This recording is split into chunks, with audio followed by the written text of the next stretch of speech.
Hi, Facebook. Hi, Facebook. Here we are again, doing our 3-part trilogy. Kelsey. Josh didn't know what trilogy meant. That's But that's not true. It sounded cool at the time, so totally gonna be more than 3 parts to this. So we'll see. So today we've kind of talked about it, but still have an iffy about what we're gonna talk about. But we're gonna go off of the strike today, which was pretty interesting. Which was awesome. She thinks it was pretty cool. I think it was kind of iffy. Josh doesn't support. I support the teachers. I support the kids, but I also support education. And if you guys aren't getting education, then what's the point, right? But you guys actually stood up for something, so I'm very proud of the situation. Besides the education. Other than that, good job. Yeah, education, yay. Yeah, down with school. Woo, no school. Monday, Tuesday, Wednesday, the rest of my life. Woo. That's all I care about. That's all she I won't mention anything. So, we had the strike today. She tells me that she's at the lunchbox. I pull up next to the lunchbox. She doesn't tell me anything about what's going on. I didn't know there was any strike that was going on. Until I look to my left, and there's all you guys just standing in the middle of the street. I saw cops over there, and I was like, what the heck is going on? And so I started walking over there, and just because everyone was honking their horns and screaming and yelling, I was like, wait, is there a fight or something? Is there something going on that's really important? And then I realized it was a strike. She told me earlier that there was a teacher strike, but she didn't mention that you guys were involved in it. Good job. It was awesome. Whoever started that. Apparently there was like 12 cops surrounding the center of Eagle Point. It was pretty cool. Everyone was videotaping, and you got all the news channels coming your way. She got on television. She's so excited about that. How do you feel about that? Famous. Famous? Of course. Until her mom finds out. Yeah.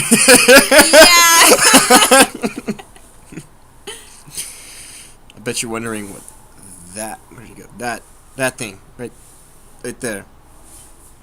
She hired it. Sorry.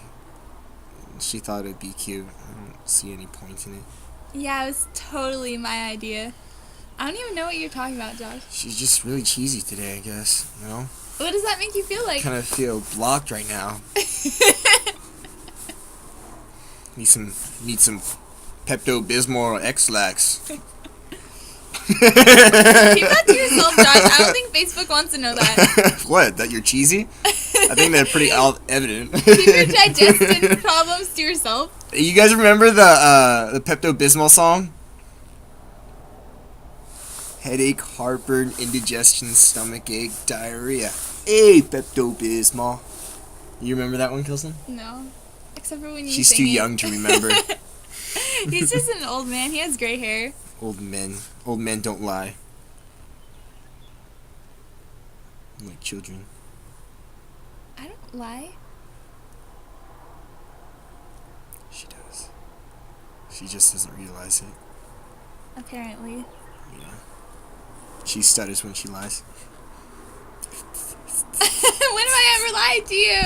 When you stutter. I don't stutter. Pretty rare, Ever. actually. Pretty rare. Only when she wants something from me, she'll throw a little curveball in there. Josh. I don't do that. I'm doing much better. Anyways, I want to kind of hitch into the subject of relationship. There's a lot to it. I know you guys have that idea of what it should be like and what it really does look like. I mean, if you've watched all the Hollywood videos, you could always imagine the perfect relationship. The truth is, there is no perfect relationship. Yeah, we just found that out. There is no perfect relationship. Every relationship is going to have flaws and imperfections. Yes, there is flaws in this relationship. Like what? She likes me too much, apparently. Yeah, that's a really bad thing. There's a big difference. But it's from our imperfections that make us perfection. Like the bump on his head. Yeah, I have a bump on my head, and It's amazing. she complains about that so much. I say it's my favorite thing about him, and the only reason why I'm dating him. She says if she wants to date me anymore, I have to cut my bump off, I guess. I said I would break up with you if you cut your bump off. Don't listen to him. The liar. I thought old men weren't supposed to lie. I don't. So you're You calling must be yourself making- an old man? She's making all this stuff up as she goes. She's pretty good at it. There is one perfect relationship, though. And it has to do with Christ. Because this perfect relationship was first started when Christ accepted the cross. Because the relationship, if you think about it, the whole Bible is based off of a love story. And the love story is based off of us. And what he's done for us. And what he is doing in us. See, we think life stops once we get hitched or hooked up. What? It's only the beginning. It's an adventure, and that's what it is. The relationship is when we're taking a step with Christ. It's always about the adventure. You're not always going to be perfect. We're not perfect because we always have flaws, but it's because of our flaws that God accepts us for who we are, for who you are, and obviously for who And she him. is. The difference. You don't need to point fingers. It's true. But the perfection comes from the imperfections. And if you accept who you are in Christ, if you accept that you're not going to be able to measure up to your own expectations, and realize that the expectations are in Him, then you can be Can you justified. ask him, I'm sorry, guacamole? So, I got a thing of guacamole, you know which